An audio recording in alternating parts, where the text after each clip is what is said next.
රජවරුනි කුමක් සඳහාද දෙපිරිස එකතු වෙලා ඉන්නේ? ඉතින් නොදන්නවා වගේ අහන්නේ.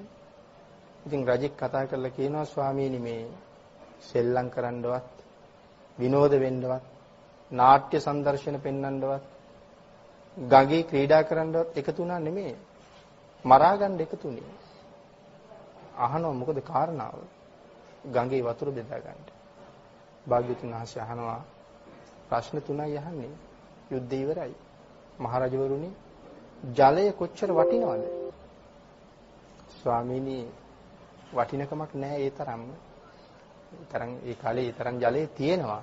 ඉතින් මේ ගඟේ ජලය කියලා ඒ තරම් වටිනකමක් නැහැ. පටවීන්ද්‍රිය ජාතකයේ දේශනා කරලා භාග්‍යවතුන් වහන්සේ පැහැදිලි කරනවා මේ කම්කරුවනේ ගිහිල්ලා ඔය දෙගොල්ලන්ට මේ කීවේ ගැටුමක් ඇති වුණා කියලා. රජවරු හැටියට ඕගොල්ලෝ හොයලා බැලුවේ නෑනේ ගැටුම කොහොමද කියලා. මොකද මේ අනුන් කියන දේවල් අහලා හරියට කාරණා හොයා බලන්න නැතුව කටයුතු කරන එකේ වැරද්ද මේ ජාතක කතාවෙන් පැහැදිලි කරනවා. ඊට අමතරව ලටුකික ජාතකයක් මෙතනදී දේශනා කරනවා. ඒ කියලා කියන්නේ පුද්ගලයා කොච්චර ප්‍රබල වුණත් ඊටාම දුර්වලයෙකුට ඕනෑම ප්‍රබල පුද්ගලයෙක් බිම දාන්න අවස්ථාවක් එනවා. ඒ ඕනෑම ප්‍රබල පුද්ගලයෙක්ගේ දුර්වල තැනක් තියෙනවා. ලටුකික ජාතකයේ සඳහන් කරන්නේ විශාල හස්ති රාජයෙක් මරනවා වටුවෙක්. ඉතින් වටුවෙක් කොහොමද හස්තියෙක් මරන්නේ? ඒ කියන්නේ අති ප්‍රතාපවත් පුද්ගලයාගේ දුර්වල තැනක් හොයා ගන්නවා. මේ කාරණාවත් පැහැදිලි කරලා දෙනවා. ඊළඟට දේශනා කරන රුක්ක ධම්ම ජාතකය. මේ කළු සිංහෙක් පිළිබඳව කතාවක්. කළු සිංහයෝ ගැන අපි අහලා නැති වුණාට ධර්මයේ සිංහ වර්ග 4ක් ගැන දේශනා කරනවා. ඒ අතර කළු සිංහයෝ පිළිබඳව දේශනා කරනවා. ඒත් මේ සොයා බලන්න නැතුව ඇති කරගත්ත කලහය පිළිබඳව කතාවක්. මේ කාරණාව දේශනා කරලා වට්ටක ජාතකයක් දේශනා කරලා ජාතක කතා 5ක් මෙතන දේශනා කරනවා. මම ඒකයි මුලින් සඳහන් කළේ භාග්‍යවතුන් වහන්සේගේ දේශනාව මොන තරම් ධර්ම කාරණා වලින් පිරෙනවද කියලා. ඒ සියල්ලම දේශනා කරලා ඉවර වෙලා මේ දෙගොල්ලටම භාග්‍යවතුන් වහන්සේ අත්දණ්ඩ සූත්‍ර දේශනාව දේශනා කරනවා. මේ දේශනාව අහලා සමහර අය මගපල් ලබනවා. බොහෝම ප්‍රසාදයටපත් වෙනවා. සිද්ධාර්ථ ගෞතමයන් අපි දෙගොල්ලගෙම මුදුන් මල්කඩ. අපි ගාව හිටියානම් මේ වෙනකොට රජුන් දහසක් පිරිවරාගත්ත සක්විති රජෙක් මේ ඉන්නේ. අපි ගාව හිටියානම් අපි මෙයා පිරිවරාගත්ත අය. රජුන් දහසක් පිරිවරාගත්ත සක්විති රජෙක්. නමුත් අද සක්විති රජ අතහැරලා ගියා. නමුත් අද උන්වහන්සේ සක්විති රජ වුණා නම් සතර මහා දීපයට අධිපති විතරයි වෙන්නේ. නමුත් අද කොච්චරකට අධිපතිද? සක්වලවල් කෝටි ලක්ෂයකට අධිපති. සක්වලවල් කෝටි ලක්ෂයක් කියලා කියන්නේ සක්වලකට තියෙනවා ලෝක 31ක්.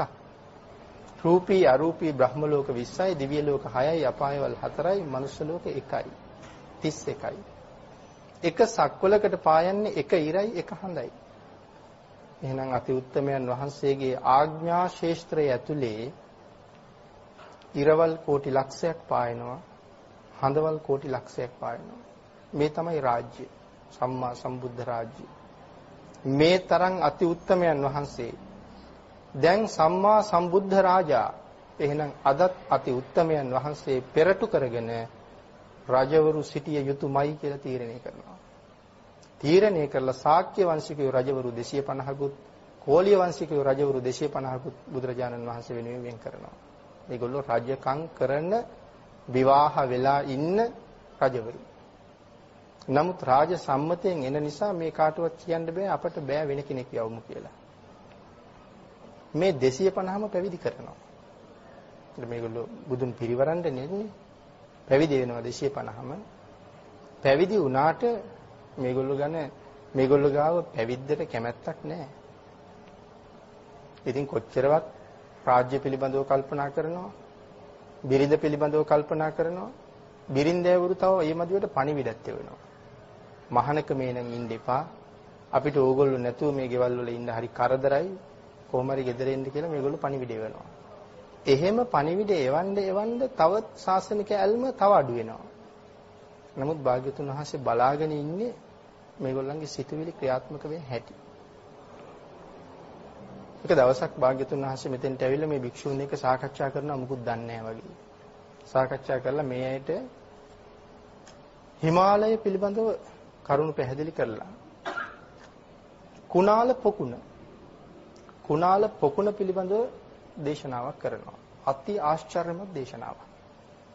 මේ කුණාල පොකුණ පිළිබඳව දේශනාව කරලා ඉවර වුණාම මේ භික්ෂුන් වහන්සේලාට පුදුම කුතුහලයක් තියෙන දැන් කුණාල පොකුණ බලා ගන්න තිබුණා මොන තරම් වටිනවද කියලා. දැන් භාග්‍යතුන් වහන්සේ දන්නවා කට්ටියම හරි තැනට ඇවිල්ලා.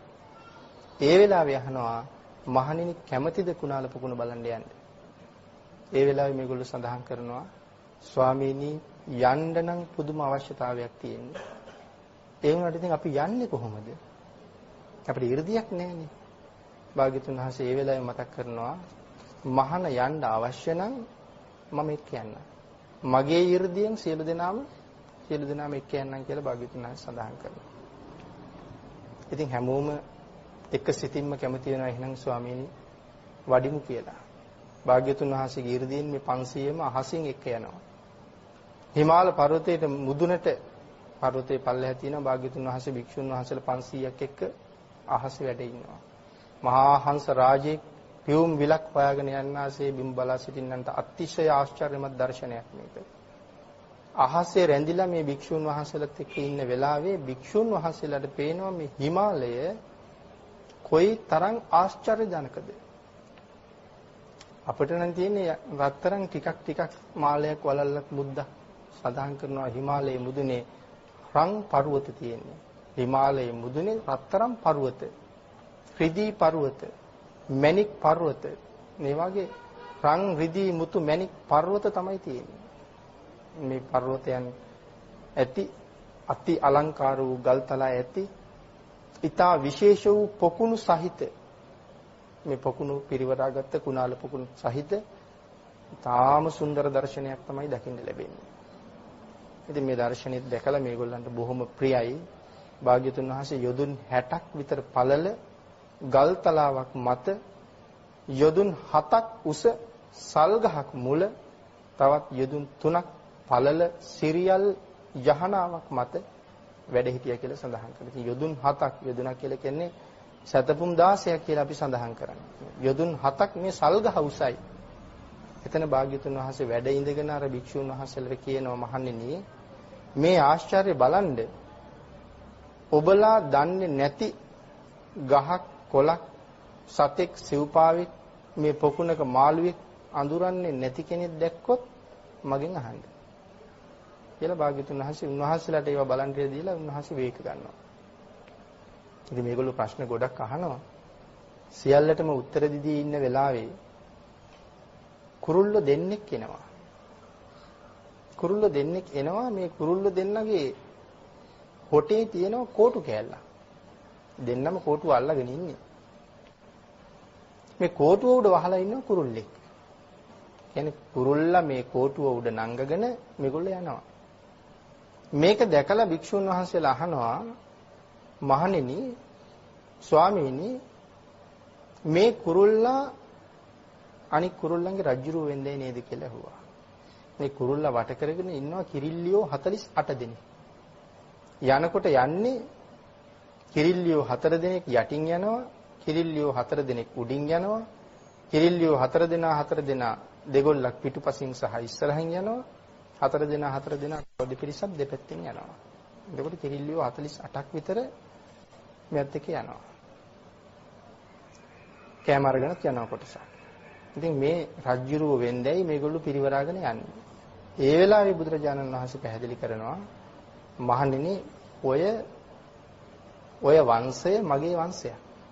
මගේ ප්‍රවේණියක් ඔය තියෙන්නේ. අතීතයේ මමත් ඔතන හිටියා. මේ තමයි කුණාල සකුණ රාජා. කුණාල කුරුල්ලන්ගේ රජුරු මේ ඉන්නේ. ඉතින් කුණාල සකුණ රාජා පිරිවරාගෙන එයාගේ පිරිස යනවා. හැබැයි මහණෙනි එදා ඕක මගේ ප්‍රවේණිය වෙලා මම මෙහි රජුරු වෙච්ච දවසේ ඒක ඊට වඩා ඉතාම ආශ්චර්යයි. මම අරගෙන මේ මගේ සේවක කුරුල්ල දෙන්න පියාඹනකොට කිරිල්ලියෝ 500ක් යටින් ගිගිල්ලෙනවා කියලා සඳහන් කරනවා. අපේ රජතුමා බැරි වෙලාවත් වැටුනොත් අපේ අත්තටු මත රැඳේවා කියලා. ඒ තරම් රජුරවන්ට ආදරෙයි. තව කිරිල්ලියෝ 500ක් උඩින් යනවා. ඒ යන්නේ රජුරවන්ට අවුව වැටෙන්න දෙන්නේ නැතුව. වැස්සොත් තෙමෙන්න දෙන්නේ නැතුව, අවුවෙන් පීඩා වෙන්න දෙන්නේ නැතුව තමයි මේ 500 අත්තටු හේතු වෙන්න තමයි පියාසර කරන්නේ. පියාඹන්නේ. තව 500ක් ඉස්සරහින් යනවා මේ කැලෑවේ ඉන්න සත්තු අල්ලන්න ආපු වැඩි පුරුෂයෝ කොළු ගැටව් ගල් පොළු දාලා ගැහුවොත් රජුරවන්ට කරදර වෙයි කියලා අපි මැරුණත් කමක් නැහැ රජු බේරෙන්න ඕනේ කියලා තමයි මේ 500 ඉස්සරහින් යන්නේ. තව 500ක් පිටිපස්සෙන් එනවා විවිධ කෑම බීම ಜಾති පළතුරු ಜಾති අරගෙන. රජුරවන්ට යම් තැනක මහන්සියක් දෙන්නවා ඉක්මනට කෑම සහ බීම දෙන්න. තව 500 දෙපැත්තෙන් යනවා මේ සීත සුළං ආදීන් දූවිලි ආදීන් රජුරව ආරක්ෂා කරන්න. මට එදා මෙන්න මේ තරම් ආරක්ෂාවක් තිබුණේ. ඉතින් මේ කාරණාව සඳහන් කරලා භාග්‍යතුන් වහන්සේ කුණාල ජාතකයේම දේශනා කරනවා. මේ භික්ෂුන් වහන්සේලාට මෙතනදී. ඉතින් කුණාල ජාතකයේ ගාථා 300කින් යුක්තයි. ඉතින් ආශ්චර්යමත් ජාතක කතාවක් කියවලා දැනගන්න එක තමයි වටින්නේ. හැබැයි ඉතින් කියවහම හිතෙනවා කාන්තාවන්ට මේ තරම්ම බැන්නද කියලා. ඒකට තමයි කුණාල ජාතකයේ දේශනා කරන්නේ අර භික්ෂූන් වහන්සේලා තුල කාන්තාවන් පිළිබඳව තියෙන ඇල්ම නැති කරන්නයි මේක දේශනා කරන්නේ. එතන සඳහන් කරනවා මහණ මං පිරිවරාගෙන 3500ක් මේ කිරිල්ලියෝ ජීවිත පරිත්‍යාගයෙන් මං පස්සෙන් එන්නේ. ඒනට මං කවදාවත් වසඟයට නම් ගියේ නැහැ. කතා කරන්නේ චෞර කෙල්ලෙනි, සොර කෙල්ලෙනි කියලා මේ කිරිල්ලියන්ට කතා කරන්නේ. මේ කාරණාව දිගට පැහැදිලි කරනවා. ඒක මම කියේ දේශනාවකට ගොනු කරනවට වඩා කියවලා දැන ඉගෙන ගන්න එක හරි වටිනවා. එදත් මම ඒ වසඟයට වැටුන්නේ නැහැ කියලා දේශනා කරලා කුණාල ජාතකයේම දේශනා කරලා ඉවරෙච්චාම මේ භික්ෂුන් වහන්සේලා තුල ස්ත්‍රීන් පිළිබඳව තිබෙන අර ලොල්කම නැත්තරම නැතුව යනවා. නැතුව ගිහිල්ලා මේගොල්ලෝ සියලු දෙනාම 이르දීන් සහිතව මගඵල ලබනවා 500ම. 이르දීන් සහිතව මගඵල ලබලා බුදු පියාණන් වහන්සේට වැඳලා සෝවාන් මාර්ගඵලය ලබන්නේ. භාග්‍යතුන් වහන්සේට වැඳලා ඉන්න වෙලාවේ තමයි තථාගතයන් වහන්සේ කපිලවස්තුවට වඩින්නේ. ආපහු මහා වනයේට වඩිනවා. ඒ වෙලාවේ භාග්‍යතුන් වහන්සේ දන්නවා දැන් භාග්‍යතුන් වහන්සේගේ ආශ්චර්යයෙන් හිමාලයට ගියපු අය දැන් තම තමන්ගේ ආශ්චර්යයෙන් එනවා. ඇවිල්ලා බොහෝම ඉඩ තියෙන තැනක භාග්‍යතුන් වහන්සේ දන්නවා දැන් මේ භික්ෂූන් වහන්සේලා දකින්න අති විශාල පිරිසක් එකතු වෙනවා. දැන් මේ තමයි සමාගමේ සිද්ධ වෙන්න සැලැස්ම හැදෙන තැන. ඒ නිසා එක තැනක වැඩ ඉන්නාම මේ භික්ෂූන් වහන්සේලා 500ම ඇවිල්ලා භාග්‍යතුන් වහන්සේට වැඳලා නිසීදන ටික එළලා භාග්‍යතුන් වහන්සේ ළඟ බලාගෙන ඉන්නවා. බුදුරජාණන් වහන්සේ දන්නවා මේගොල්ලන්ට මුලින් දුන්න කර්මස්ථානය තාම පිරිහිලා නැහැ. නොපිරිහුණු කර්මස්ථාන දැන් තියෙන නිසා ඉදිරි මාර්ගඵල තුනම මේගොල්ලන්ට ඉතා ඉක්මනින් ලබනවා. පෙර මහ පින් ඇති අය ඉදිරි ඵල තුනම ඉතාම ඉක්මනින් ලබන නිසා මේගොල්ලන්ට කර්මස්ථානය කියලා දෙනවා. මේ සියලු දෙනා වහන්සේම තීරණය කරනවා තථාගතයන් වහන්සේ සෝවාන් වෙච්ච අපි සෝවාන් මාර්ගයේ විතරක් නවත්තන්නේ නැතුව ඉතුරු මාර්ගඵල තුන සම්පූර්ණ කරගන්න අපට කර්මස්ථානයයි මේ කියලා දුන්නේ. කර්මස්ථානයේ දැනගෙන තව තවත් ප්‍රමාද වෙන එකේ තේරුමක් නැහැ කියලා සියලු දෙනාම භාග්‍යතුන් වහන්සේට පිළිවෙලින් වන්දනා කරලා පිටත් වෙලා යනවා. තම තමන්ට සුදුසු තැන්වල වාඩි වෙන්න. ඈතට යනව නෙමෙයි. මේ මහා වනයේමයි ඉන්නේ. සුදුසු තැන්වල වාඩි වෙන්න යනවා. 500ම පිටත් වුණාට පස්සේ භාග්‍යවතුන් වහන්සේ තීරණය කරනවා මේගොල්ලෝ ගියා වගේම ආපහු වෙනවා. දැන් මේ ආපහු එනකොට තමයි මේ මහා සමාගමේ සිද්ධ වෙන්නේ. ඒ නිසා විශාල පිරිසකට රැස් වෙන්න පුළුවන් තැනකට මම යන්න ඕනේ කියලා ඊටාම ඉඩ තියෙන තැනකට ගිහිල්ලා භාග්‍යවතුන් වහන්සේ බොහොම පහසුවෙන් වැඩ ඉන්නවා. කර්මස්ථාන අරගෙන ගියපු භික්ෂුන් වහන්සේලා ගිය පිළිවෙලින්ම ආපහු එනවා. හරියට මල් පිපෙනවා වගේ. ගිහිල්ලා නිසීදනේ එළලා වාඩි වෙලා කර්මස්ථානයේ සිහි කරනවා විතරයි අරිහත් වේ ලබනවා. මේ එන්නේ රහත් බව අරගෙන ස්වාමීනි මම රහත් වුණා කියලා කියන්නේ. 500 වෙනි එක්කෙනා ගිහිල්ලා වාඩි වෙනකොට පළවෙනි එක්කෙනා රහත් වෙලා නැගිටලා. ඉතින් පිළිවෙලට එනවා. ඇවිල්ලා මේ කාරණාව අදට ඉතාම විශේෂයි. ඇවිල්ලා බුදු පියාණන් වහන්සේට වැඳලා මේ රහතන් වහන්සේ පිටිපස්සේ හැරිලා බලනවා කවුරුවත් ඉන්නවද කියලා. ඇයි කවුරුවත් ඉන්නවද කියලා බලන්නේ? තව කෙනෙක් ඉන්නවනම් ස්වාමීනි මම රහත් වුණා කියලා කියන්නේ. එතකොට මොන තරම් නිහතමානීද? මේ 500ම එකට රජකම් කරපු අය. වැලි කෙලියේ ඉඳලා අම්මගේ කුසෙන් එළියට ආපු තැන ඉඳලා එකට ජීවත් වෙච්ච අය. නමුත් Taman ලබාගත් උතුම් ඵලය කියන්න කැමති නෑ තව කෙනෙක් ඉන්න තැන. ඒකෙන් පැහැදිලි වෙනවා මේ ශාසනයේ අල්පේච්ඡතාවය කියන එක කොතනද තියෙන්නේ කියලා. ඒ කියන්නේ රහතන් වහන්සේ නම් කියන්නේ නෑ. ඉතින් රහත් වෙලා නැත්තම් මගඵල ලැබලා නැත්තම් මම මාර්ගඵලලාභී මම රහත් වුණා කියලා කියන්න පුළුවන්. ඉතින් ඒ කියමනෙන්ම තේරුම් ගන්න තියෙන්නේ එහෙමනම් මොකවත් නැහැ කියන කාරණාව. ඉතින් පළවෙනි රහතන් වහන්සේ වන්දනා කරලා බලනකොට අනික් එකනේ ඇවිල්ලා. උන්වහන්සේත් නිසීදනේලා කල්පනා කරනවා අපි දෙන්න විතරයි ඉන්නේ කියලා පස්සේ හැල්ල බලනකොට අනික් එකනේ ඇවිල්ලා. ඉතින් 500ටම කියාගන්න හම්බෙන්නේ නැහැ. 500ම වන්දනා කරලා බලාගෙන ඉන්නවා කියාගන්න හම්බෙන්නේ නැහැ. නමුත් භාග්‍යතුන් වහන්සේ දන්නවා දැන් මේ 500 දෙනාම ආවේ රහත් වෙලා. මේ රහතන් වහන්සේලා ගාව සිතුවිලි කීපයක් තියෙනවා කියලා සඳහන් කරනවා. එකක් තමයි සිතුවිලි දෙකයි තියෙන්නේ. වෙන මුකුත් සිතුවිලි නෑ උන්වහන්සේලාට. ඒ වෙලාවට කියන්නේ දිගට දරන සිතුවිලි දෙකයි තියෙන්නේ. එකක් තමයි මා ලැබූ අරිහත්වය. අනෙකුත් සියලුම සදේවක ලෝකයට වහ අවබෝධ වේවා කියන සිතුවිල්ල තියෙනවා. ඊළඟට නිධානයක් හම්බුන කෙනෙක් කවදාවත් කියන්නේ නැහැ මට නිධානයක් හම්බුණා කියලා. ඒ වගේ මම ලැබූ ඵලය වෙන කිසිවෙක් නොදැන ගනිත්වා. මේ තමයි සිතුවිලි දෙක. මම ලැබූ අරිහත්වය අනිකුත් සියලුම සදේවක ලෝකයා වහ දැනගනිත්වා. නමුත් මා ලැබූ ඵලය වෙන කිසි කෙනෙක් නොදැන ගනිත්වා. මම රහත් වෙලා බව කවුරුවත් දැනගන්න එපා කියන සිතුවිල්ල තමයි තියෙන්නේ. ඉතින් මෙතනදී තව කරුණු රාශියක් අනාවරණය වෙනවා මේ සූත්‍ර දේශනාවේ. දැන් මේ භික්ෂූන් වහන්සේලා 500 බලන්න තමයි මේ මහා සමය එකතු වෙන්නේ. මේ 500 බලන්න. කොයි තරම් එකතු වෙනවද මේ පිරිස රහත් වෙලා භාග්‍යතුන් වහන්සේ ගාවට එනකොට 10000ක් සක්වලවල දෙවියෝ එළියට බහිනවා. ඉතින් සක්වලවල් 10000ක දෙවිවරු එළියට බහිනවා කියලා සඳහන් කරාම අති විශාල පිරිසක් රැස් වෙනවා. ඒ නිසා ඒක දැනගෙන තමයි භාග්‍යතුන් වහන්සේ ඉඩ ඇති තැනකට වැඩම කරන්නේ මේ පිරිසට රැස් වෙන්නේ. ඉතින් එහෙමනම් මේ 500ක් බුදුන් පිරිවරාගෙන හිටියේ මෙතන විතරද? එහෙම වෙන තැන්වලත් භාග්‍යතුන් වහන්සේ නිරන්තර නිත්‍ය පරිවාර සේනාව 1250ක්. ඇයි මේගොල්ලෝ ඒ පිරිස බලන් එළියට බැස්සේ නැත්තේ? කියන ප්‍රශ්නය එහෙනම් අපිට ඇති වෙන්න ඕනේ. මේ 500 අති විශේෂයි. ඒ කියන්නේ සියලුම වැඩ කටයුතු පසෙක දාලා දැක බලා වන්දනා කරගත යුතු 500ක් මෙතන ඉන්නේ. ඒ නිසානේ 10000ක් සක්වලවල් වලින් එළියට බහින්නේ ඒ දෙවිවරුන්ට වැඩ නැතුවද? වැඩ කියන්නේ ඒගොල්ලන්ට තියෙන අප්‍රමාණ වූ කාම සම්පත්. අපිට තියෙනවා වගේ සම්පත් නෙමෙයි.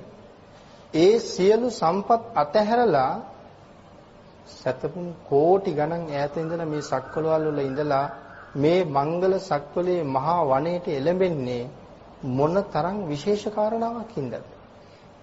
සඳහන් කරනවා මේ 500 ඒ තරම් ලස්සනයි කියලා. මේ රහතන් වහන්සේලා ඒ ලස්සනයි කියන ඇරෙන්න වර්ණනා කරන්න බෑ. තරම්ම ලස්සනයි ශාක්‍ය වංශිකයි කෝලිය වංශිකයි. භාග්‍යවතුන් වහන්සේගේ ලස්සන කිසි කෙනෙකුට සඳහන් කරලා ඉවර කරන්න බෑ. මුළු ජීවිත කාලයම අති උත්තමයන් වහන්සේ දිහා බලාගෙන හිටියත් කාටවත් ඇති වෙලා නෙමෙයි මැරෙන්නේ.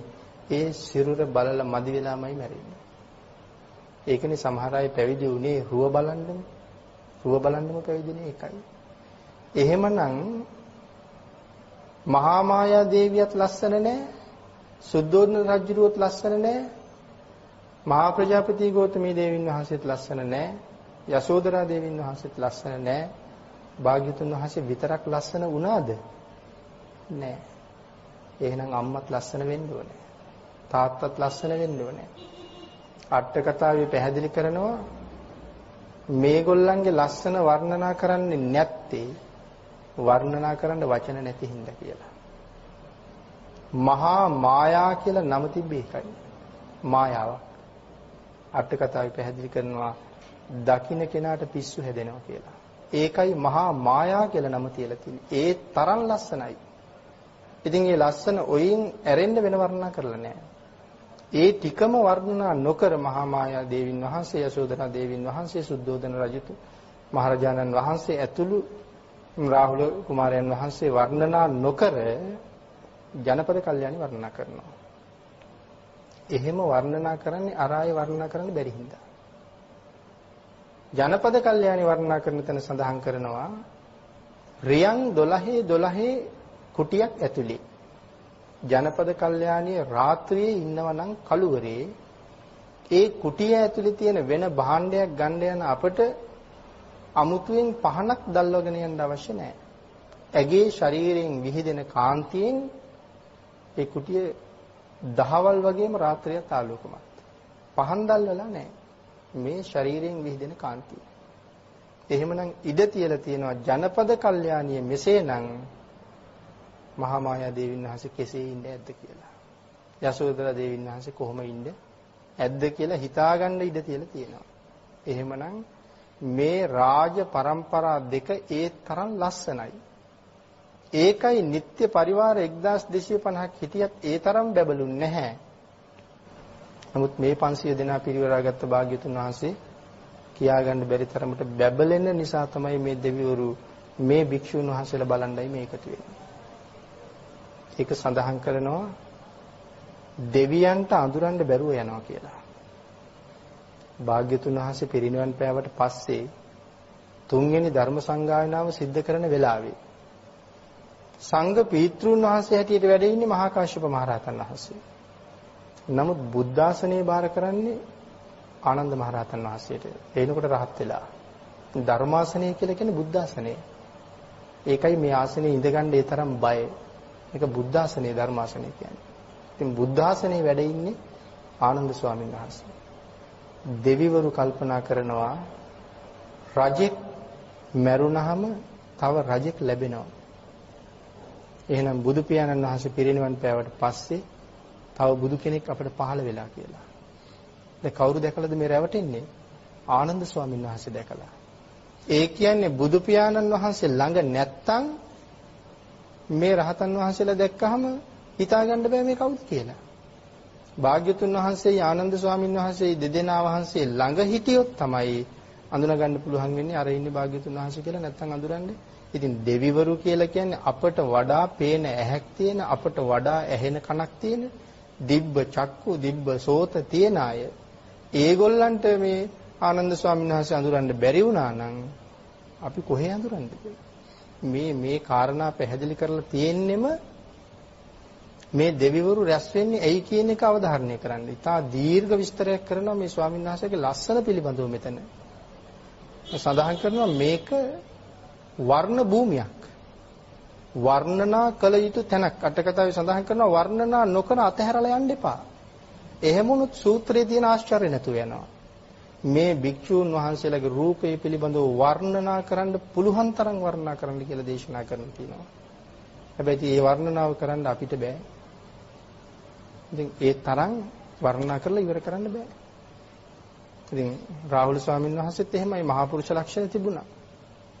නන්ද කුමාරයාත් එහෙමයි මහා පුරුෂ ලක්ෂණ තිබුණා. තවත් ඇතැම් අයට ඇතැම් රජවරුන්ට මහා පුරුෂ ලක්ෂණ 1 2 3 4 තිබුණා. ඒ කියන්නේ මේ රජවරු අතිශෝභමානයි කියන එකයි. ඒ නිසායි මෙච්චර වර්ණනා කරන දේශනා කරන්නේ. මොකද මේ දෙවිවරු රැස් වෙන්නේ මේ ලස්සන බලන්නනේ. භාග්‍යවතුන් වහන්සේ පිරිවරාගෙන වික්ෂුන් වහන්සේලා ඉන්නකොට සඳු පිරිවරාගත් තරු වගේ මේ භාග්‍යවතුන් වහන්සේ නැතුව සරියුත් මහ රහතන් වහන්සේ පිරිවරාගෙන වික්ෂුන් වහන්සේලා ඉන්නකොටත් සඳු පිරිවරාගත් තරු වගේ මුගලන් මහ රහතන් වහන්සේ පිරිවරාගෙන වික්ෂුන් වහන්සේලා ඉන්නකොටත් සඳු පිරිවරාගත් තරු වගේමයි සඳහන් කරලා තියෙන්නේ. වෙනසක් කරන්න විදිහක් නැහැ. ඒතරම්ම ලස්සනයි. ඉතින් ඒ නිසා සඳහන් කරලා දීර්ඝව ඉතින් ඒ රූප సౌందර්ය පිළිබඳව පැහැදිලි කරනවා. ඊළඟට මේ භික්ෂුවට තියෙන ශක්තිය මේ භික්ෂුන් වහන්සේලා දකින්න වටින්නේ ඒකයි. එකක් ලස්සන, එකක් භික්ෂුන් වහන්සේ කෙනෙකුගේ තියෙන හැකියාව. ඒක පැහැදිලි කරන්න මෙතන අට කතාවේ පැහැදිලි කරනවා පඬිත සාමණේර ස්වාමීන් වහන්සේ ගැන කතාව. පඬිත සාමණේරයන් වහන්සේ කියලා කියන්නේ අනුරුද්ධ ස්වාමීන් වහන්සේගේ ශිෂ්‍ය රත්නය. අනුරුද්ධ මහරහතන් වහන්සේගේ ශිෂ්‍ය රත්නය. ඉතින් මේ ශාසනයේ අපි කවුද කියන කාරණාවත් මෙතන පැහැදිලි කරනවා. අනුරුද්ධ මහරහතන් වහන්සේ මහා මුණ්ඩ කියන උපාසකතුමාගේ සිටුතුමා ගාව වස් සමාදන් වෙනවා. වස් කාලේ නිමා කරලා උන්වහන්සේ වඩින්න ලෑස්ති වෙනකොට සිටුතුමා උන්වහන්සේට බොහෝ පුද පඬුරු පූජා කරනවා පින්තකා. සිටුතුමාගේ නම මහා මුණ්ඩ. අනුරුද්ධ ස්වාමීන් වහන්සේ මේ ඔක්කොම ප්‍රතික්ෂේප කරනවා. ගෙනියන්නේ නැහැ, පිළිගන්නවා, තියලා යනවා. අනේ ස්වාමීනි මේ තියලා ගිහිල්ලා මම මොකද මේවට කරන්නේ? මම ඔබ වහන්සේට අයිති දේවල් දැන්. ඒ වෙලාවේ රහතන් වහන්සේ ප්‍රකාශ කරනවා සිටුතුමනි මේ දේවල් ගෙනහිල්ලා පරිස්සම් කරන්නේ කවුද? මේ තියෙන තෙල්, ගිතෙල් මට කැප නැහැ. මේවා පරිස්සම් කරන්න මට ගෝලෙක් නැහැ. එහෙම නැති සාමණේර ස්වාමීන් වහන්සේ නමක් හිටියොත් මේවා ගෙනහිල්ලා පරිස්සම් කරලා අවශ්‍ය වෙලාවල් වලට ගනි. නැත්තම් ඉතින් මං ගෙනහිල්ලා කොහොම පරිහරණය කරන්නද කියලා අහනවා. ඒ වෙලාවේ මේ සිටුවරයා කියනවා ස්වාමීනි ලොකු පුතා දෙන්නම් ඔබ වහන්සේට. ශිෂ්‍යයා හැටියට.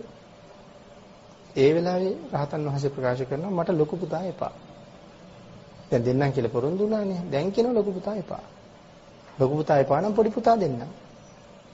දැන් මෙතන සඳහන් කළේ මම මේ සම්මා සම්බුද්ධ ශාසනයේ අපි කවුද කියලා හැඟෙන එක අපේට දැනුණාද? සිටුතුමාට කීවා මගේ මේ බඩු බාහිර ආදිය ටික බලා ගන්න.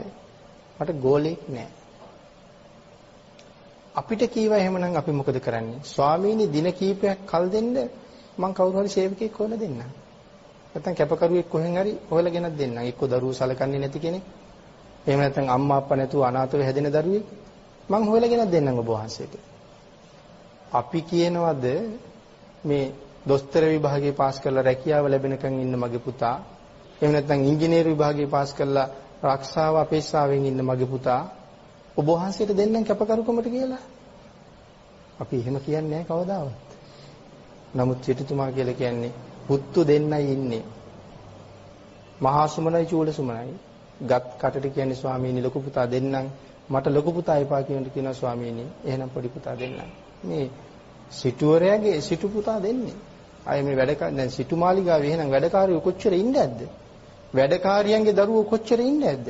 කියන්නේ නැහනේ අහවල් දාසියගේ පුතා දෙන්නම් හොඳයි උසයි මහතයි කියලා කියන්නේ නැහනේ කොතනවත්. මගේ පුතා දෙන්නේ. ඉතින් සුමන සාමණේරයන් වහන්සේ බාර ගන්නවා. බාර අරගෙන කෙස් බානකොටම රහත් වෙනවා. මේ වඩින්නෙත් මේ සංසාරේ සම්බන්ධතාවය නිසා. මොකද අනුරුද්ධ ස්වාමීන් වහන්සේ ඊටාම දුගියෙක් වෙලා ඉපදිලා හිටියා. මේ දුගී ආත්ම භාවයේදී සුමන කියන සිටුවරයාගේ අශ්වයන්ට තනකොළ කපලා තමයි ජීවත් වෙන්නේ. පසේ බුදු පියාණන් වහන්සේ නමක් මෙයාගේ පින දැකලා පින්ඩ පාති වඩිනවා. සුමන සිටුවරයා හැමදාම මේ දන්සලක් දෙනවා. මේ දන්සලෙන් තමයි මේගොල්ලෝ කන්නේ. අන්න බහාර කියන දුගියා දන්සලෙන් කන්නේ. එදා තනකොළ මිටිය අරගෙන එනකොට පසේ බුදු පියාණන් වහන්සේ මිදුලට වැඩලා තනකොළ මිටිය විසි කරලා දුවගෙන ගිහිල්ලා පාත්‍රයට ඉබිලා බැලුවා දානේ ලැබිලාද කියලා. ස්වාමීනි තාම දන් ලැබුණ නෑ නේද කියලා ඇහුවා. ඒ වෙලාවේ නෑ කියන්නේ ලැබෙයි පුතේ කියලා කිව්වා. ඒ වෙලාවෙම ගෙට දුවලා ගිහින් බිරිඳගෙන් අහනවා මගේ කෑම එක තියනවද කිව්වා තියෙනවා කිව්වා. වහාම ගේන්න අපි වාගේ දුප්පතුන් සංසාරේ දුන්නේ නැති හින්දායි මේ දුප්පත්කම. අපිට දෙන්න කෙනෙක් ඉන්න වෙලාවේ දෙන්න දෙයක් නැහැ. දෙන්න දෙයක් තියෙන වෙලාවට දෙන්න කෙනෙක් නැහැ. අද ඒ වාග්ය උදා වෙලා තියෙනවා කියලා කෑම එක හැමම අරගෙන දුවගෙන ඇවිල්ලා පාත්‍රය අරන් ගිහිල්ලා ඒ පාත්‍රයට දානික පූජා කරලා ගෙනහිල්ලා පසේ බුදු පියාණන් වහන්සේගේ අතට පාත්‍රය පිරිනමලා මෙයා එක ප්‍රාර්ථනාවයි කරන්නේ. ස්වාමීනි පෙර දුන්නේ නැති නිසා මම අද අනුන්ගෙන් කාලා ජීවත් වෙන්නේ. ඔබ වහන්සේට මේ දාණය දුන්න පිනෙන් සංසාරේ නිවන් දක්නා ජාති දක්වාම නෑ කියන වචනේ මට අහන්න ලැබෙන්න එපා කියනවා. මේකයි ප්‍රාර්ථනාව. මින් භාග්‍යතුන් වහන්සේ ආශිර්වාද කරනවා පුතේ ඔබේ පැතුමේ සීම බුදුන්පත් වෙයි. ඉතින් දෙව්ලොව තමයි ඉන්නේ. අපේ බුදු පියාණන් වහන්සේ පහළ වෙනකොට අමිතෝදන ශාක්‍යයන්ගේ පුතා හැටියට මහා නාම ශාක්‍යයන්ගේ පුතා අමිතෝදන ශාක්‍යයන්ගේ සහෝදරයා හැටියට උපදිනවා. ඒ නන් දෙක පැටලුණා වගේ හිතෙනවා. එසේ වෙතත් මේ තමයි සම්බන්ධය. ඉතින් එතකොට තමයි අනුරුද්ධ කුමාරයා. අනුරුද්ධ කුමාරයා දැන් ප්‍රාර්ථනාව කළා නෑ කියන වචනේ මට අහන්න ලැබෙන්න එපා. ඉතින් දැන් හැදිලා වැඩිලා අවුරුදු 8 10 වගේ වයස. මේ හරියට ආසයි ඔට්ටු දාන්න. සම වයස ළමයි එක්ක ඔට්ටු දානවා. ඔට්ටු දාන්නේ සල්ලි මිල මුදල් නෙමෙයි. ඉතින් ඔට්ටු අල්ලන්නේ කැවුම්. කැවුම් තමයි ඔට්ටුව. පළවෙනි ඔට්ටුවත් පරාදයි, දෙවෙනි ඔට්ටුවත් පරාදයි, තුන්වෙනි ඔට්ටුවත් පරාදයි, හතරවෙනි ඔට්ටුවත් පරාදයි. පරදින්න අම්මට පණිවිඩය යවනවා කැවුම් එවන්න. හතරවෙනි පාර සේවකයා ගිහිල්ලා කැවුම් ගේන්න කිව්වා කියනවා කැවුම් නැහැ. අම්මා කියනවා කැවුම් නැහැනේ. සේවකයා ගිහිල්ලා කියනවා කුමරුනි කැවුම් නැහැ. නමුත් මෙයා දන්නේ නැහැ කියන වචනේ.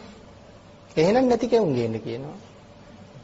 අම්මා ඒ වෙලාවේ කල්පනා කරනවා මගේ පුතාට නෑ කියන වචනේ කොහොමද උගන්වන්නේ? රන්තලිය හොදලා තව රන්තලියකින් වහලා සේවකයාට කියනවා මේක ගෙනහිලා දීපන් පුතේ කියලා.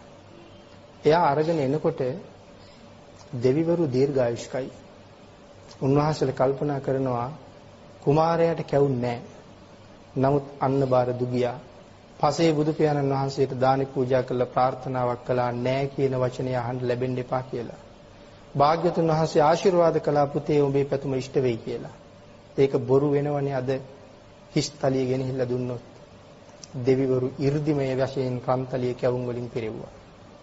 ගෙනහිල්ලා හිස්තලිය දෙනවා කුමාරයාගේ අතට. ඒ වෙලාවේ සඳහන් කරනවා තලිය අරිනකොටම කැවුම් වලින් හමාපු සුවඳ මුළු නගරේ මත් කළා කියලා. ඒ තරම් සුවඳයි කැවුම්. එක කැවුම් ගෙඩියක් අරගෙන යන්තම් ටිකක් කඩලා දිවේ තියාගන්නකොට රසනහර සියල්ල පිනා ගියා කියලා සඳහන් කරනවා. යාළුවන්ට කැවුම් බෙදලා බොහොම දුකසේ ගෙදර යන්නේ. ඇයි අම්මා මට ආදරේ නැහැ. ගිහිල්ලා අහනවා අම්මා පුතාට ආදරේද? අම්මා කියනවා මගේ පුතාට මං මගේ ජීවිතයට වඩා ආදරේ. මගේ පුතාට මගේ ඇස් දෙකට වඩා මං ආදරෙයි. අම්මා මට එච්චර ආදරේ නම් ඇයි මෙච්චර කල් මට නැති කැවුම් දුන්නේ නැත්තේ? මෙයයි කල්පනා මේවා නැති කැවුම්. අම්මට හිතා ගන්න බැරුව ගියා. නමුත් සේවකයා ගෙන්නලා අහනවා මොකද්ද පුතේ උනේ? ස්වාමීනි මම නම් දන්නේ නැහැ. හිස්තලිය තමයි ගෙනහිල්ලා දුන්නේ තනිය ඇරලා බලනකොට කැවුම්. අම්මා තීරණය කරනවා මගේ පුතා පුදුම පුණ්‍යවන්තයි. දෙවිවරු තමයි කැවුම් පිරෙව්වේ. එදා ඉඳලා හිස්තලිය තමයි යවන්නේ. නමුත් දෙවිවරුන්ට බෑ. දෙවිවරු තීරණය කරනවා මේකට කැවුම් දැම්මේ නැත්තම් මේ කාරණාව එදා ඉඳලා දන්න අපේ පපුව පැලෙනවා කියලා තීරණය කරනවා. ඒ නිසා හැමදාම මේ තලිය කැවුම් වලින් පුරවනවා. ඉතින් එහෙම ඉඳලා තව සාකච්ඡාවක් යනවා අයියත් එක්ක. දේව සදාහන් කරනකොට හරි දීර්ඝයි. ඉතින් සූත්‍රයේ ලස්සන වෙන්නේ ඒ කරුණු අන්තර්ගත විය යුතුයි. ඉතින් කතාවක් යනවා දෙන්නත් එක්ක. අයියා කියනවා මල්ලි ඔයා ගෙදර ඉන්නවද? මම ගෙදර ඉන්නද? අපි දෙන්නගෙන් එක්කෙනෙක් මහාන වෙන්න ඕනේ. මෙයා කියනවා අයියේ මට බෑ. මං හරීම සුකුමාලයි. ඉතින් මං ගෙදර ඉන්න. මට මහානකම බෑ. ඒ වෙලාවේ අයියා කල්පනා කරනවා බත් උපදින්නේ කොතනින්ද කියලා දන්නේ නැති මගේ මලයා ගොවිතැන් කරලා කොහේ ජීවත් වෙන්නද? මෙයා දන්නේ නැහැ බත් උපදින්නේ කොහෙද කියලා. මෙයාට යාළුවෝ 3 දෙනෙක් ඉන්නවා. මේ යාළුවොත් එක්ක ඉන්න වෙලාවේ දවසක් මේගොල්ලෝ බත් උපදින තැන ගැන කතාව. එක යාළුවෙක් කියනවා බත් උපදින්නේ අටුවේ. දැන් මොකද එයා දැකලා තියෙනවා අම්මා අටුවෙන් වී ගන්නවා. මෙයා කල්පනා කරන්නේ දැන් බත් ඉපදිලා තියෙන අටුවේ. අනිත් එක්කෙනා කියනවා නෑ බත් උපදින්නේ අටුවේ නෙමෙයි. එයා දැකලා තියෙනවා අම්මා මුට්ටියෙන් බත් බෙදනවා. මෙයා කියනවා බත් උපදින්නේ මුට්ටියේ. දැන් එයා තර්ක කරනවා. දැන් අනුරුද්ධ කුමාරයා ওই දෙකම දැකලා නැහැ. එයා හැමදාම දැකලා තියෙන පිඟානට බෙදලා දෙන කෑම එක. මෙයාගේ කල්පනාව පිඟාන හොදලා දුන්නාම පිඟානට කෑම උනනවා නැත්නම් පිඟානෙන් කෑම හැදෙනවා කියලා. මෙයා තර්කයක් කරනවා නෑ ඔය දෙන්නම දන්නේ බත් උපදින්නේ තැටියේ. මේක අහගෙන තමයි අයියා කල්පනා කරන්නේ බත හැදෙන හැටි දන්නේ නැති මගේ මලයා කොහොම ගෙදර ඉඳලා ගොවිතැන් කරන්නද කියලා. ඊට පස්සේ අහනවා අයියේ ගෙදර ඉඳලා මම මොනවද කරන්න ඕනේ? ඒ වෙලාවේ කියන ඉතින් කුඹුරු හාන්න ඕනේ, මඩ කරන්න ඕනේ, නියරවල් මඩ තියන්න ඕනේ, වී ඉහින්න ඕනේ, ගොයන් කපන්න ඕනේ, කොළ පා ගන්න ඕනේ, බැත ගෙනල්ලා අටුවට දාන්න ඕනේ, ඒව රකින්න ඕනේ. භාගයක් කියාගෙන යනකොට කියන ඇති අයියේ උඹම ගෙදර හිටපන් මම අහනවා කියලා අනුරුද්ධ කුමාරයා එහෙම තමයි පැවිදි ජීවිතයට යන්නේ. ඉතින් එහෙම ආපු රහතන් වහන්සේ තමයි Tamante එදා පිහිට වුණා. කවුද අර පඬිත සාමණේරයෝ? රහත් වුණාට පස්සේ බලනවා රහත් වෙන්න කලින් සක්වලවල් දහසක් බලන්න පුළුවන් 이르දියක් ලැබෙනවා. මේ 이르දියත් එක්ක තමයි රහත් වෙලා බලන්නේ මට මෙතෙන්ට එන්න පිහිට උනේ කවුද කියලා. කල්යාණ මිත්‍රයන්ගේ සම්බන්ධය ගොඩ නැගෙන හැටි. එතකොට දකින්නවා එදා මං අන්න බහර නම් දුගියා වෙලා ඉන්න කාලේ සුමන සිටුවරයා දුන්න බත් ගාන පසේ බුදු පියාණන් වහන්සේට දන් දීලා තමයි මම මෙතෙන්ට ආවේ. එහෙමනම් සුමන සිටු දැන් කෝ කියලා බලනවා. දැන් මම සංසාරේ ඉවර කළා මට උදව් කළේ ඔහුනේ. මෙතන භාග්‍යතුන් වහන්සේ කල්යාණ මිත්‍රත්වයේ දේශනා කරනවා. ජීවිතේට වතුර උගුරක් දුන්නා නම් යම් කෙනෙක් මුළු ජීවිත කාලෙම ඔහු අතාරින්න එපා කියලායි බුදු පියාණන් වහන්සේගේ දේශනාව. අපට ඕක ටික දවසයකට අමතක වෙනවා. නමුත් භාග්‍යතුන් වහන්සේ දේශනා කරන්නේ වතුර උගුරක් දුන්නා නම් අමතක කරන්න එපා කියලා. ඉතින් ඒ නිසා තමයි මේ අති උත්තමයෝ සංසාරේ පුරත් මේ හොයන්නේ. බලනවා කෝ සුමන සිටු කොහෙද ඉන්නේ. එතකොට තමයි දකින්නේ ඈත ප්‍රදේශයක මහා මුණ්ඩනම් සිටුවරයෙකුට දාව සුමන චූල සුමන පොඩි පුතානේ මහා සුමන ලොකු එක්කෙනා චූල සුමන නමින් ඉපදිලා ඉන්නවා. නමුත් පින් තියෙනවා මට පිහිට වෙච්ච කෙනාට දැන් පිහිට වෙන්න මට හොඳටම හැකියාව තියෙනවා කියලා තමයි මහා මුණ්ඩ සිටුතුමා හොයාගෙන යන්නේ. ගිහිල්ලා වස්වසලා මේ පිහිට වෙන්න තමයි මේ ගිහිල්ලා අර රවුම හදලා තියෙන්නේ නෑ මහා සුමන මට එපා කියලා කියන්නේ ඒකයි. ඉතින් කෙස් බානකොට රහත් වෙනවා. අවුරුදු 7යි වයස. ඉතින් මේ දෙන්න දැන් ආපහු මේ ප්‍රදේශයෙන් යනවා. යනකොට මග විවේක ගන්නවා. එක දවසක් විවේක ගන්න තැන බුදු පියාණන් වහන්සේ වඳින්න යන්නේ. විවේක ගන්න වෙලාවේ අනුරුද්ධ ස්වාමීන් වහන්සේට බඩේ අමාරුවක් හැදෙනවා. මේක දකින්න පොඩි ස්වාමීන් වහන්සේ අවුරුදු 7යි වයස. මේක දැකලා අහනවා ස්වාමීනි අපහසුයෙන් වාගේ ඉන්නවා. ඔව් සාමණේර මගේ කුස ටිකක් කියනවා. ස්වාමීනි වෙනදත් හැදෙනවද කුසේ කැක්කුම? වෙනදත් හැදෙනවා සාමණේර. එදාට මොනවද ඔබ වහන්සේ ගත්ත බෙහෙත්? සාමණේර අනෝතප්ත විලෙන් පැන් ටිකක් තිබුණොත් මේක සනීප වෙනවා. එහෙනම් ස්වාමීනි මං ගේන්නම් කියනවා. පුළුවන් නම් අරන් එන්න කියලා කියනවා. රහත් වෙලා ඉන්නේ අවුරුදු 7න්.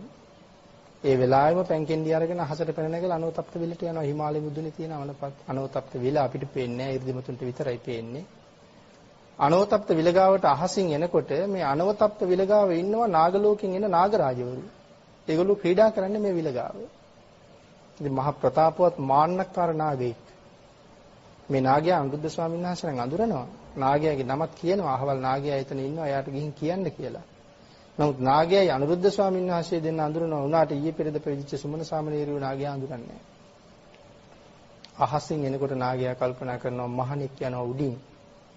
මට වඩා උඩින් යන්නේ කොහොමද? මේ නාගයන්ටත් ඉරිදි තියෙනවා. මේගොල්ලන්ගේ පාදවල තියෙන අපිරිසිදු දූවිලි ඔක්කොම මගේ ඔළුවේ. මෙයාගේ භාර්යාව ටිකයි, මෙයාගේ ඇමතිවරු ටිකයි ඔක්කොම පිරිවරාගෙන නාරජ්ජුරු ඉන්නේ. ඉතින් ඒ හින්දා මෙයාට මහා මාන්නයක් තියෙනවා එයාට උඩින් යනකොට. තේරුම් ගන්නවා කෙන්ඩිය දැක්කට පස්සේ එන්නේ පැන් ගෙනියන්න. දෙන්නම්කෝ පැන් කියලා විශාල පෙනකොබයක් මවලා සම්පූර්ණ අනෝතප්ත විල වහනවා. ඒ වෙලාවේ ඇවිල්ලා කතා කරලා කියනවා නාරජුනි පැන් ස්වල්පයක් දෙන්න. බෑ කියන්නේ නැහැ. පුළුවන් නම් ගන්න කියනවා. දෙවෙනි පාරත් කියනවා නාරජුනි පැන් ස්වල්පයක් දෙන්න. පුළුවන් නම් ගන්න කියනවා. තුන්වෙනි පාරත් කාරුණිකව ඉල්ලනවා නාරජුනි පැන් ස්වල්පයක් දෙන්න. පුළුවන් නම් ගන්න කියලාමයි කියන්නේ. ඒ වෙලාවේ නිශ්ශබ්ද වෙලා ආයෙත් සැරයක් අහසට පැන නගිනවා. ඔබෙන් පැන් ගන්න එක මට ඒ තරම් වැඩක් නෙවෙයි. ඒ වුණාට මේක නිකම්ම පැන් අරන් ගියොත් මගේ වටිනාකම නැති යනවා.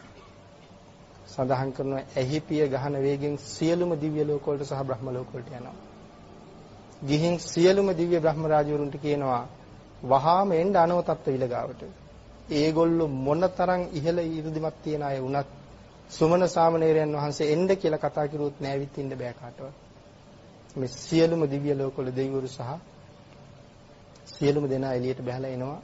අනවත ප්‍රීලගාට දැන් මුළු අහසම දෙවියන්ගෙන් වැහිලා. ඒ වෙලාවේ නාගයාට ගිහිල්ලා ආයි කියනවා නාරජුනි පෑන් ස්වල්පයක් දෙනවද? පුළුවන් නම් ගන්න කියලා ආයෙත් තුන් පාරක්ම කියනවා. මේ වෙලාවේ මවා ගන්නවා බ්‍රහ්ම කයක්. ඉතින් බ්‍රහ්ම කයක් මවනවා කියලා කියන්නේ බ්‍රහ්මෙක් අති විශාලයි. සක්දෙවි රජුරුවොත් සතපුම් 48ක් උසයි නම් සඳහන් කරනවා බ්‍රහ්ම රාජයේ එදා තිබිච්ච ගන් 3ක් 4ක් විතර පළලයි කියලා. බ්‍රහ්ම රාජයේ සැබෑ ස්වභාවයෙන් බැහැගත්තොත් ගන් 3-4ක් යට වෙනවා එයාගේ ශරීරයට. තරම් විශාලයි. ඒක සඳහන් කරනවා ගන් 3-4ක් ලොකුයි කියලා. මගධේ වාගේ ගන්. ඉතින් එවන් විශාල බ්‍රහ්ම කයක් මවන්නේ. ඉතින් ඒ තරම් විශාල ශරීරයක් මවගෙන දැන් නාගයාගේ ඇඟ දිග එහාට මෙහාට සක්මන් කරනවා. මෙයා කොහෙ දරන්නද මේ බර? ඉතින් දෙතුන් පාරක් මෙහෙ යනකොට වෙහෙසටපත් වෙලා පෙනේ ගොබේ ටික ටික ඇකිලෙනවා. ඒ ඇකිලෙනකොට තල් කඳන් පොල් කඳන් වගේ ජල කඳන් අහසට විදින්න පටන් ගත්තා කියලා සඳහන් කරනවා ඒ අතරින්. එහෙමම කෙන්ඩිය අල්ලලා ඒ ජලයෙන් කෙන්ඩිය පුරවගෙන අහසින්ම යනවා. දැන් ඉතින් නාගයාගේ මාන්නය හොඳටම බෙදිලා කේන්තිය හොඳටම ඇවිස්සලා. ඒ සැනින් එලවගෙන යනවා පිටිපස්සෙන්. නාගයාටත් ඒ තරම් 이르දි තියෙනවා. එලවගෙන ගිහිල්ලා නමුත් සුමන සාමණේරයන්ට කිට්ටු වෙන්න බෑ. එලවගෙන ගිහිල්ලා නමුත් සාමණේර ස්වාමින් වහන්සේ තමන්ගේ ගුරු පියාණන් වහන්සේට පෑන් ටික පිළිගන්නනවා. පිළිගන්නලා අනුරුද්ධ ස්වාමීන් වහන්සේ වළඳන්න ලෑස්ති වෙනකොටම නාගයා එනවා.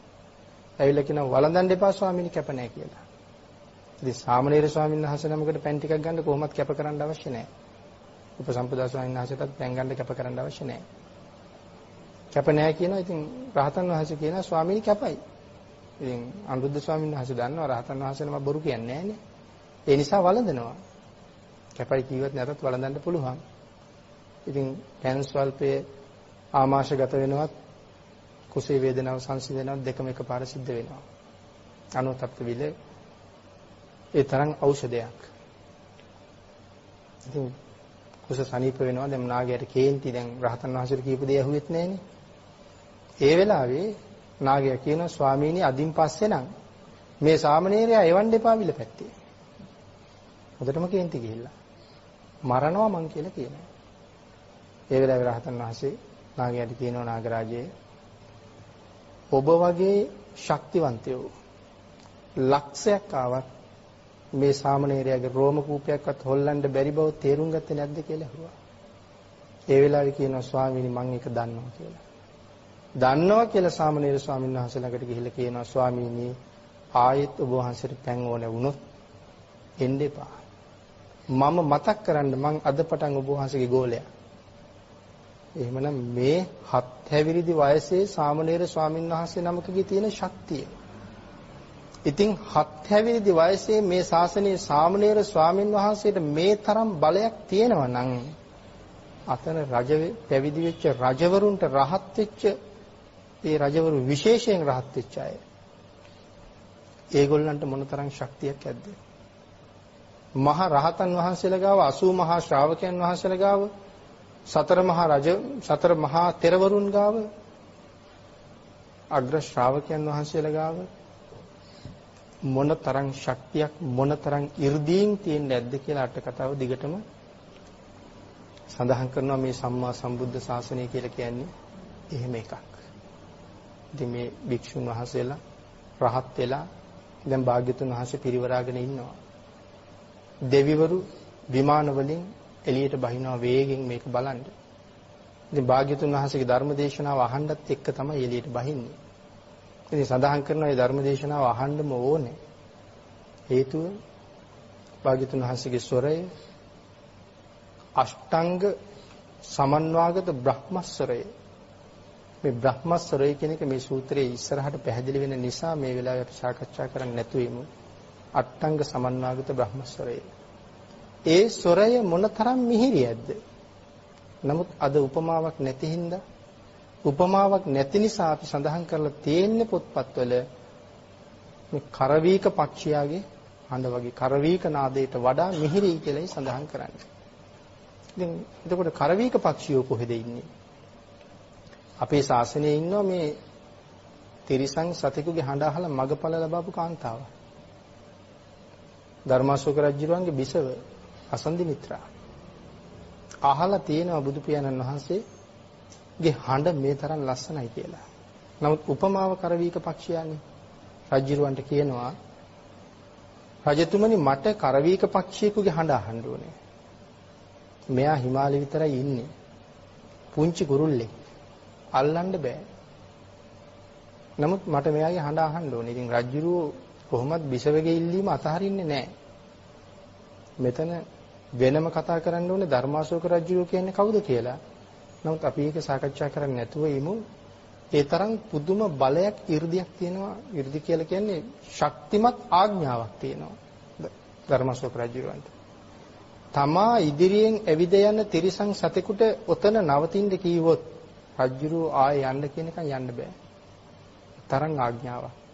ඒ නිසා කිරිල්ලියක් ඕන නිසා රත්තරන් කූඩුවක් හදලා තමන්ගේ ආඥාවෙන් කූඩුව හිමාලයට යවනවා කියලා සඳහන් කරන්නේ. කූඩුව ගිහිල්ලා කෙලින්ම නතර වෙන්නේ කිරිල්ලියක් ගාව. මේ කුරවි කෙවිල්ල බලනවා මේ කූඩුව මංගාවට ආවේ කොහොමද? එයාට දැනෙනවා රටේ රජුරුවන්ගේ ආඥාව බව. ඉතින් කිරිල්ලිට ඉගිල්ලිලා ගියා නම් රජුරුව ආපහු කිරිල්ලි හොයන්න යන්න නෙවෙයිනේ. නමුත් එහෙම ඉගිල්ලෙන්න බෑ ධර්මාශෝක රජුරුවන්ගේ ආඥාව ගාව. ඒ නිසා කිරිල්ලිට අකමැත්තෙන් නමුත් කූඩුවට යන්න සිද්ධ වෙනවා. මේ කිරිල්ලි කූඩුවට යනකොට කූඩුව ආපහු මාලිගාවට ගෙනියනවා. හැබැයි මෙයා ඉන්නේ තරහෙන්. කිරිල්ලි ඉන්නේ. ඒ නිසා මෙයා නිදි. කන්නේත් නැහැ, බොන්නේත් නැහැ, නිදි. ඉතින් රජුරවන්ටත් හරි ප්‍රශ්නේ දැන් ආයෙ කෙනෙක් හොයන්නත් බෑ. කුරුළු විශේෂඥයෝ ගෙන්නෙව්වා. ගෙන්නවලා ඇහුවා කොහොමද මේ කුරුල්ලා කෑ ගස්සන්නේ? මෙයා නැගිටින්නේ නැහැ නේ, මෙහෙම හිටියොත් මැරෙයි. වෙන කුරුල්ලෙක් ගේනකන් ඉන්නත් බෑ, මෙයා කන්නේ නැහැ. ඉතින් කුරුළු විශේෂඥයෝ කියනවා මෙයා කෑ ගස්සන්න නම් ඥාතීන් පෙන්වන්න ඕනේ.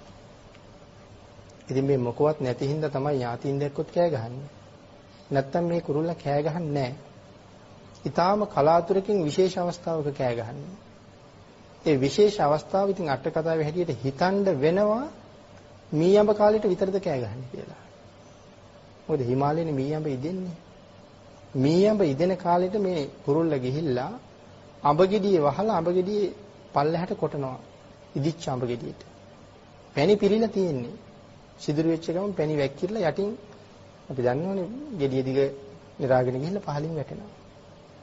අන්න ඒ වැටෙන පැණි වලට තුඩ තියලා පැණි උරා බීපු දවසට තමයි මම කෑ ගහන්නේ. ඒ පැණි බීලා තමයි කෑ ගහන්නේ. ඉතින් ඒකයි මේ අඹ කාලෙට විතරද දන්නේ කෑ ගහන්නේ කියලා හිතෙන්නේ. ඉතින් කුරුළු විශේෂඥයෝ කියනවා දැන් එහෙම දේවල් නැති නිසා මෙයාගේ නෑදෑයෝ දැක්කොත් දැන් කෑ ගහනවා. තනි වෙලා නින්නේ. ඉතින් නෑදෑයෝ හොයන්න වෙලාවක් නෑ. නමුත් විශේෂඥයෝ කියනවා කැඩපත් කීපයක් ගෙනල්ලා දුන්නොත් අපි කෑ ගස්සමු කියලා. ඉතින් මෙයා නිදි. කැඩපත් ටික වටේට තියලා කට්ටිය ටිකක් අයින් වෙනවා. ඉතින් සඳහන් කරනවා මේ කුරුල්ලෝ කෑ ගහනකොට මුවෙක් පිටිපස්සෙන් සිංහෙක් කෙලවගෙන යනවනම් සිංහයා නතර වෙනවා. නතර වෙලා උස්සගත්ත පාදයේ බිම තියාගන්න බැරුව හඬට සවන් දෙනවා. පන බයේ දුවන මුවත් ඔසවාගත්ත පාදයේ බිම තියාගන්න බැරුව හඬට සවන් දීගෙන ඉන්නවා. ඒ තරම් හඬ. සාගරයේ පතුලෙන් ගංගා පතුලෙන් යන මාළුවෝ ජල තලයේ මතට ඇවිල්ලා ජල රැලි මත පීනනවා කියලා සඳහන් කරනවා මේ හඬ අහන්න. ගවයෝ අශ්වයෝ වගේ සත්තු තමන්ගේ කටින් කඩාගත්ත තනකොළ කට හපන්න බැරුව කට ඇරිලා තනකොළ ටික බිම වැටෙනවා ඒගොල්ලෝ දන්නේ නැහැ කියනවා. අම්මගේ ඇකයේ ඉන්න දරුවෝ බිම වැටෙනවා අම්මා දන්නේ නැහැ කියලා සඳහන් කරනවා. අහසේ ඉගිල්ලෙන කුරුල්ලන්ට ඉගිල්ලෙන්න අමතක වෙලා අත්තටු විදාගත්ත අය විදාගෙනමයි ඔතාගත්ත අය ඔතාගතමයි අහසේ නතර වෙලා ඉන්නවා කියලා සඳහන් කරනවා. මේ හඬ ඒ තරම් හඬ. ඉතින් අසන්දි මිත්‍රා බලනවා මෙයා දැන් කොයි වෙලාවෙ හරි කෑ ගහනවා. කිරිල්ලි ඔළුව උස්සලා බලහම වටේටම නෑ දැයුවේ. සතුට වැඩි වෙනවා ඒත් එක්කම කෑ ගහනවා. සඳහන් කරනවා මුළු පැලලුත් නුවරම මත් වුණා කියලා. අසන්දි මිත්‍රා කල්පනා කරනවා මේ තිරිසනාගේ හඬ මෙච්චර ලස්සන නම් මගේ සම්මා සම්බුදු පියාණන් වහන්සේගේ අෂ්ටාංග සමන්වාගත බ්‍රහ්මස්වරය මේ ලෝක ධාතුව මොනතරම් මිහිරෙන් නලවෙන්නේ නැද්ද කියලා. ඒ ප්‍රීතිය හදවතේ වැඩෙනවත් එක්කම අසන්දි මිත්‍ර මගපල් ලැබෙනවා. සෝවාන් වෙනවා. ඉතින් භාග්‍යතුන් වහන්සේ අන්න එවන් අතිශයින් මිහිරි හඬකින් තමයි අර භික්ෂුන් වහන්සේලා 500 ආමන්ත්‍රණය කරන්න ලෑස්ති වෙන්නේ මේ හඬ අහන්න. ශ්‍රී මුඛ ධාතුව විවර වෙන හැටි බලන්න තමයි මේ දෙවිවරු පිරෙන්න පටන් ගන්නවා. ඉතින් සඳහන් කරනවා බඳු වද මල් පෙති කියලා. ඉතින් අපි දන්නේ නැහැ බඳු වද මොනවද කියලා. ඒ පෙති ඊටාම රක්ත වර්ණයෙන් යුක්තයි. ඉතින් භාග්‍යතුන් වහන්සේගේ මේ තොල් පෙති වලට දෙන උපමාව තමයි බඳු වද මල් පෙති වලට වඩා රත් පැහැයෙන් අලංකාර වූ නෙළුම් පෙත්තක් මහනෙල් පෙත්තක් තරමට සිනිදු සහ සියුම් වූ අපේ වගේ පළල නෑ ලොකු ඝනකමක් නෑ උන්වහන්සේගේ ජීවහා ධාතුව. සියුම් වූ මේ ජීවහා ධාතුව සුදු සඳරැස් වගේ රශ්මි ධාරයා විවර වෙච්ච ගමන් මේ දන්ත ධාතුන් වහන්සේලා 40ෙම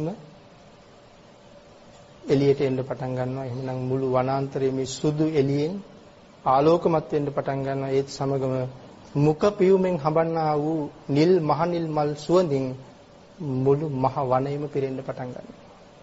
ඉතින් මේ වාගේ කරුණ ඔක්කොම දැක දැන තමයි මේ දෙවිවරු මෙතෙන්ට පිරෙන්නේ. එහෙම පිරෙන දෙවිවරු දිගින් දිගට එන්න පටන් ගන්නවා. සීමාවක් නැහැ දෙවිවරුන්ගේ පැමිණීම. ඉතින් අපි වර්ණනා කරන්න තියෙන කොටස මදකින් නතර කරලා අපි එතකින් සීමා කරමු කිව්වා. එහෙනම් මේ දෙවිවරු දැන් එළියට බහින්න පටන් ගන්න තියෙන්නේ. ධර්මදේශනාවට තියෙන කාලයත් නිමා වෙලා තියෙන නිසා ඊළඟ දේශනාවේදී භාග්‍යවතුන් වහන්සේ කොයි විදිහටද මහා බ්‍රහ්ම රාජයෝ 4 දිනක් එනවා මෙතෙන්ට අපි වෙනම ගාථා 4කින් භාග්‍යවතුන් වහන්සේට ආමන්ත්‍රණය කරමු කියලා. ඒ ගාථා 4න් ආමන්ත්‍රණය කරන තැන ඉඳලා ඊළඟ දේශනාවේදී අපි දේශනාව ආරම්භ කරන්න කල්පනා කරමින් මේ තරම් ආශ්චර්යමත් වූ තථාගතයන් වහන්සේගේ මේ අති උතුම් සූත්‍ර දේශනාවේ නිදහණය සහ ඊට සම්බන්ධ ධර්ම සාගරයක්සේ පිරෙන තථාගතයන් වහන්සේගේ එක ධර්ම දේශනාවක්. ඒ සඳහා අපි මේ කරුණු කීපයක් එකතු කළේ මෙතරමටම ඒ භාග්‍යතුන් වහන්සේගේ දේශනාව මෙතරමටම නෙමෙයි. ඒ භාග්‍යතුන් වහන්සේගේ දේශනාව අතිශය ධර්ම කාරණා වලින් පිරීලා තියෙනවා. ඒක සඳහන් කරනවා ඇල්ලක් ගලනවා වගේ කියලා දේශනාව පටන් ගත්තාම ධර්මයේම තමයි හැම වචනයක්ම ශ්‍රී මුඛ ධාතුවෙන් ගලා හැලෙන හැම වචනයක්ම චතුරාර්ය සත්‍ය ධර්මයේ කුළු ගන්වන වචන. ඉතින් සමහර කෙනෙක් අහනවා මේ ඔබ වහන්සේලා ධර්ම දේශනා නම් කරනවා තමයි ඒ වුණාට චතුරාර්ය සත්‍ය ගැන කියන්නේ නැහැනේ කියලා. ඉතින් භාග්‍යතුන් වහන්සේගේ ධර්මයේ හැම වචනයකම චතුරාර්ය සත්‍ය ධර්මයේ තමයි තියෙන්නේ. ඒක අවබෝධ කරගන්නයි තියෙන්නේ. එක වචනයක් ප්‍රමාණවත් රහත් වෙන්නේ. දාරුචීරිය රහත් වෙන්නේ වචන දෙකයි අහන්නේ. ඉතින් මේ එක වචනයක තියෙනවා අපි සංසාරයෙන් එළියට අරන් යන ක්‍රමය. එහෙමනම් ඒ අති උත්තමයන් වහන්සේගේ දේශනාව මොනතරම් දහම් සාගරයකින් පොහොසත් ඇද්ද? ඒ නිසා මෙතෙක් වේලා සද්ධර්ම ශ්‍රවණය කරපු පිරිස හරි වීර්යවන්ත පිරිසක්. ඔබ වාඩි වෙලා සද්ධර්ම ශ්‍රවණය කරනවා කියන එක මම හිතන්නේ ඒක දිගටම වාඩි වෙලා ඉන්නකොට වීර්ය වඩනවා කියන එක හරි අමාරු වැඩක්. ආරභත, නික්කමත, යුඤ්ඤත ආරම්භන්න පුළුවන්. මගට පවත්වාගෙන යනකොට ඒ වීර්ය බිඳෙනවා. අගට මොකවත් නැහැ. නමුත් අපි මේ පිරිස ආරම්භුවා වගේම මුලත් මැදත් අගත් ආගෙන හිටියේ සංසාරේ භාග්‍යතුන් වහන්සේ දැකලා තියෙන පුරුද්ද නිසා. ඒකටයි මේ ශක්තිය අපට එන්නේ. භාග්‍යතුන් වහන්සේ ළඟ බණ නැහුවට අපි සංසාරේ බණ අහලා තියෙනවා. අපිට භාග්‍යතුන් වහන්සේගේ දේශනාව අපි වෙන සතෙක් වෙලා හරි අහන්න ඇති. ඒ පුරුද්ද තියෙන නිසායි අපිට මේ පටන් ගත්ත වීර්යයෙන් ඒ විදිහටම බණ අහන්න පුළුවන් වෙන්නේ. ඒ නිසා මේ පිරිස එකම ඉරියව්වෙන් සද්ධර්ම ශ්‍රවණය කරලා රැස් කරගත්ත අති උතුම් කුසලය ධර්ම ප්‍රීතියෙන් ධර්මයේ ශ්‍රවණය කරලා ලබාගත් අති උතුම් කුසලයෙන් මේ වෙනකොට පොහොසත්. ඒ උත්තරීතර කුසලය මහා කල්ප 8ක් කියලා සඳහන් කළා දෙහත්වට්ටිය පිළිගැන්වීම. මේ වෙලාවේ ශ්‍රවණයයි දානයයි ආරාධනාවයි සියල්ල එකතු කරගෙන ඉඳන් සංසාරේ රැස් කළා මහා පුණ්‍ය ගංගාවක්. ඒ කුසලයෙන් පොහොසත් අපි මේ වෙලාවේ රැස් කරගත්ත සියලුම පුණ්‍ය සම්භාර ධර්මයන් වහ වහ මේ දුකින් පිරිච්ච සංසාර සාගරයෙන් එතරට යන්න කල්යාණ මිත්‍රයන් මුණ ගැහෙන්න කල්යාණ මිත්‍රයන්ගේ අවවාද අනුශාසනා වලින් ජීවිතේ පෝෂණය කරගන්න අපට ශක්තිය ධෛර්යය වාග්ය වාසනාව උදා කරත්වා කියලා සාදු කියලා ප්‍රාර්ථනා කරනවා.